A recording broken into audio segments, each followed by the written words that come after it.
সুপ্রিয় দর্শক মণ্ডলী, আসসালামু আলাইকুম। দেশে এবং দেশের বাহিরে যে যেখান থেকে শুনছেন, আশা করি ভালো আছেন, সুস্থ আছেন, নিরাপদে আছেন।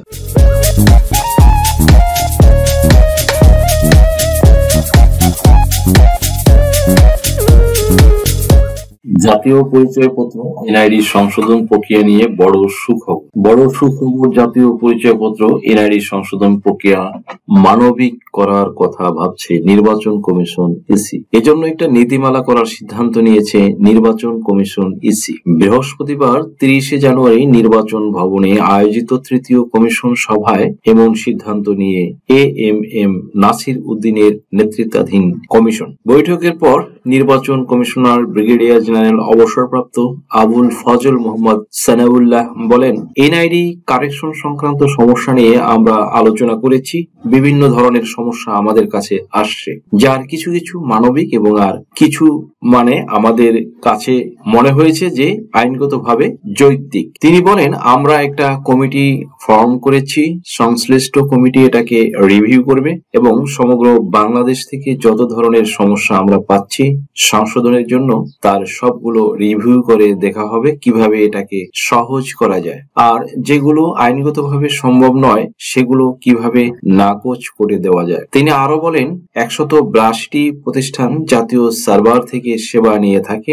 সাম্প্রতিক বেশ কিছু ঘটনার আলোকে আমাদের মনে হয়েছে আমাদের নিরাপত্তা ফিচারগুলো আরো জোরদার করতে হবে। এটা সংশ্লিষ্ট কমিটিতে প্রেরণ করা হয়েছে। পাশাপাশি আরো একটি বড় সুখবর, এনআইডি কার্ড ইস্যুতে থাকছে না বাধ্যবাধকতা। জাতীয় পরিচয়পত্র হারিয়ে গেলে নতুন কার্ড তোলার ক্ষেত্রে থানায় সাধারণ ডায়েরি বা জিডি করার বাধ্যবাধকতা থাকছে। এছাড়া নতুন ভোটার হওয়ার ক্ষেত্রে জনপ্রতিনিধির সই নেওয়ার বিষয়টি তুলে দেওয়ার পক্ষে নির্বাচন কমিশন ইসি কর্মকর্তারা। সূত্রগুলো জানিয়েছে, অন্তর্বর্তী সরকারের প্রধান উপদেষ্টার সঙ্গে সচিব পর্যায়ের বৈঠক থেকে এসে ইসি সচিব সম্প্রতি এক বিশেষ সমন্বয় সভা ডাকলে কর্মকর্তারা এমন সুপারিশ করেন।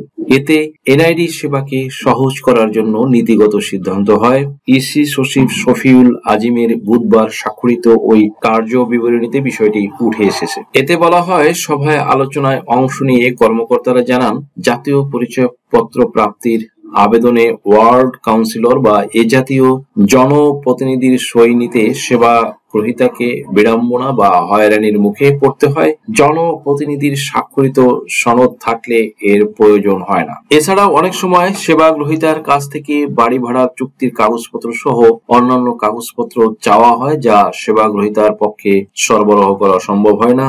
স্মার্ট জাতীয় পরিচয়পত্র সেবা নেওয়ার ক্ষেত্রে সেবা গ্রহীতাকে বিভিন্ন কম্পিউটার দোকানে দালালের হয়রানির মধ্যে পড়তে হয় এবং এক্ষেত্রে বিকাশ অ্যাপের মতো নিজের ছবি ভেরিফিকেশন করে সহজ অ্যাপ তৈরি করে অনলাইন সেবাকে সহজীকরণ করা যেতে পারে। অন্যদিকে হারানো জাতীয় পরিচয়পত্র পুনঃমুদ্রণের ক্ষেত্রে সেবা গ্রহীতার জিডি কপি নেওয়ার বর্তমান নির্দেশনা তুলে নেওয়ার ব্যবস্থা করা প্রয়োজন।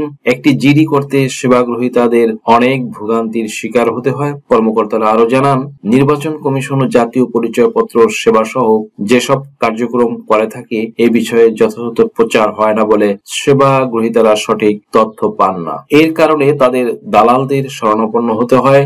সেবা সহজীকরণ করে এ বিষয়ে ব্যাপক প্রচারণা করা যেতে পারে। পরিচয়পত্র সেবা দেওয়ার ক্ষেত্রে প্রাথমিক ডাটা এন্ট্রির জন্য ডাটা এন্ট্রির অপারেটরের অ্যাকাউন্ট ব্যবহার করা বাধ্যতামূলক। এই অবস্থায় কোনো অপারেটর অনুপস্থিত থাকলে অফিস প্রদান হয়েও তিনি কোনোভাবেই সেবা গ্রহীতাকে সেবা দিতে পারেন না। এমত অবস্থায় উপজেলা বা থানা নির্বাচন অফিসারের নামে একটি বিকল্প ডাটা এন্ট্রি অ্যাকাউন্ট সিস্টেমে অন্তর্ভুক্ত করা যেতে পারে। অনলাইনের জাতীয় পরিচয়পত্র সেবা প্রাপ্তির আবেদন ফর্ম এমন ভাবে তৈরি করা উচিত যাতে আবেদন ফর্ম এন্ট্রির সঙ্গে সঙ্গে স্বয়ংক্রিয়ভাবে এটি ক্যাটাগরিভুক্ত হয়ে যায়।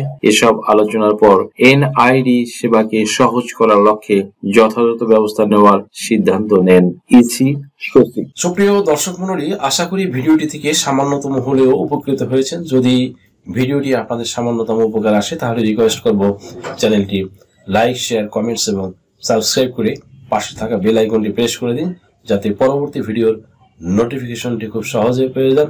সো আজকের মতো এখানে শেষ করছি। দেখা হবে অন্য কোনো দিন, অন্য কোনো ভিডিওতে, অন্য কোনো আইনি কন্টেন্ট নিয়ে। সেই পর্যন্ত সকলে ভালো থাকুন, সুস্থ থাকুন, নিরাপদে থাকুন।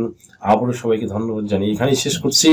আল্লাহ হাফেজ। দেশ ও বিদেশ থেকে যে কোনো ধরনের হলফনামা, এফিডেভিট নিতে চান, কাবিননামা, নিকানামা যে কোনো ভাষায় অনুবাদ করে বিভিন্ন মন্ত্রণালয়, ইসলামিক ফাউন্ডেশন থেকে সত্যায়িত করে নিতে চান, শিক্ষা সনদ বা অন্য যে কোনো ধরনের ডকুমেন্ট শিক্ষা বোর্ড, শিক্ষা মন্ত্রণালয় থেকে সত্যায়িত করে নিতে চান, ধর্ম পরিবর্তন করে কোর্ট ম্যারেজ করতে চান, কুরিয়ার, ইমেইল, হোয়াটসঅ্যাপ, ইমো, মেসেঞ্জারিতে ডেলিভারি নিতে পারবেন। তাছাড়াও সরাসরি এসেও নিতে পারবেন। Mobile number 01724583880। আপনার কি নাম ও বয়স সংশোধনের জন্য হলফনামা প্রয়োজন? এনআইডি, সার্টিফিকেট, পাসপোর্ট, জন্ম নিবন্ধন, দলিলের ভুল সংশোধনের হলফনামা, ধর্ম পরিবর্তনের জন্য হলফনামা, তালাক প্রত্যাহারের জন্য হলফনামা, যৌথ বিবাহের হলফনামা, রেজিস্ট্রি সহ কোর্ট ম্যারেজ, এছাড়া অন্য সকল ধরনের হলফনামা কিংবা এফিডেভিট নিতে আজই ডায়াল করুন 01724583880 নাম্বারে।